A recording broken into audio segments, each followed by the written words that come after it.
Bonsoir à toutes et à tous. Louisa News vous propose un nouveau format podcast afin de parler de l'industrie publicitaire et cinématographique. Vous pensiez que les publicités où les femmes sont sexualisées et définies, traitées comme des objets simplement sexuels? Détrompez-vous. Mais avant ça, nous allons remonter le temps afin d'en savoir où nous en sommes.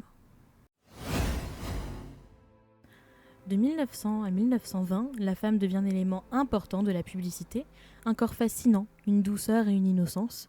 La femme est utilisée dans les publicités de tabac, de savon, de mode ou bien même de maquillage afin d'attirer les acheteurs. Des standards de beauté inculqués aux jeunes femmes dès leur plus jeune âge par des hommes.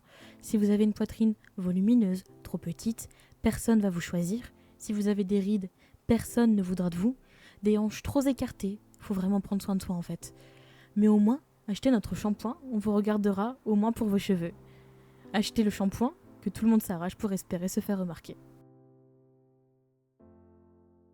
De 1920 à 1930, l'industrie publicitaire gagne de la place au dépit de la femme, la sexualisation devient un fléau mondial, le respect de la femme est piétiné. Les compagnies de cigarettes utilisent les femmes de plus en plus en utilisant la libération des femmes à des fins commerciales.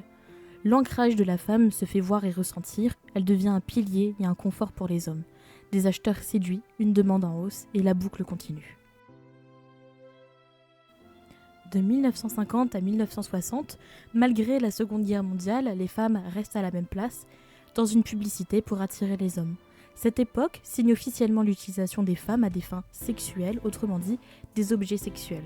Des femmes dénudées, des vêtements moulants, des positions provocatrices, d'après certains hommes, ou bien des slogans sexistes prennent une place importante dans la société américaine et mondiale. Une célèbre victime, Marilyn Monroe, une femme mondialement connue pour son charme et sa beauté, victime d'une société sexiste où l'utilisation de la femme est quotidienne.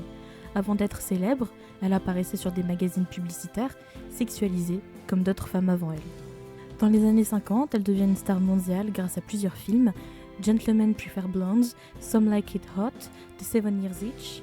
Entre viol et agression sexuelle, Marilyn gagne la confiance du cinéma.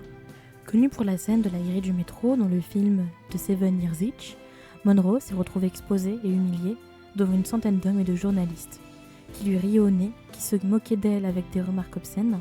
Une scène où l'on voit une femme lutter pour maintenir sa robe pendant que ses sous-vêtements sont visibles sur les côtés.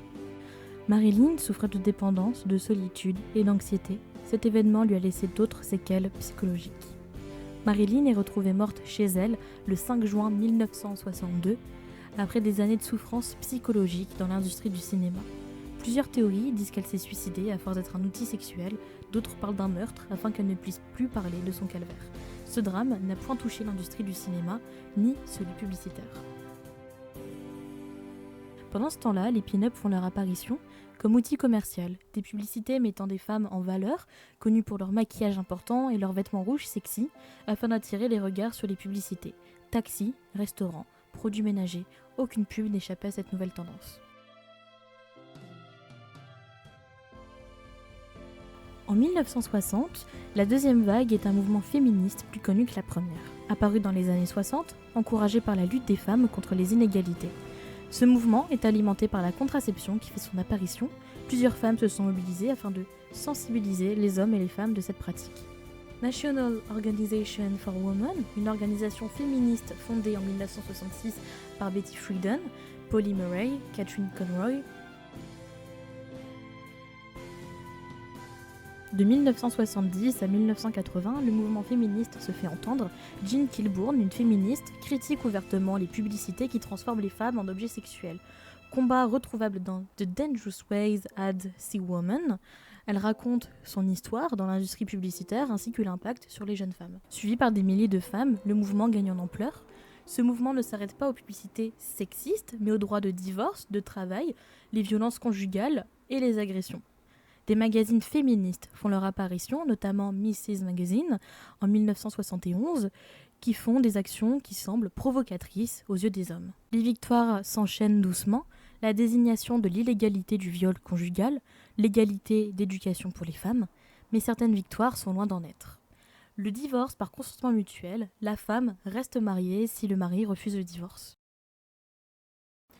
Dans les années 2000 et plus, une lutte qui n'a jamais cessé d'exister, qui se bat encore aujourd'hui aux États-Unis et partout dans le monde. La troisième vague, le mouvement MeToo, qui a débuté en 2007 mais peu connu de la population jusqu'en 2017. Une mobilisation qui dénonce les abus sexuels, les viols ou les agressions. Les blogs féministes gagnent du terrain sur une société sexiste, des dénonciations, des témoignages. En 2020, le nombre de viols et d'agressions sexuelles sont de 140 000 victimes. Plus aucun chiffre n'est donné après cette année, seulement un taux qui lui sera en baisse. En 2021, 1700 femmes tuées par un homme qui peut être leur mari, leur frère ou leur ex-partenaire. Mais aucun mot n'est placé sur ces actes, un silence d'un pays complet.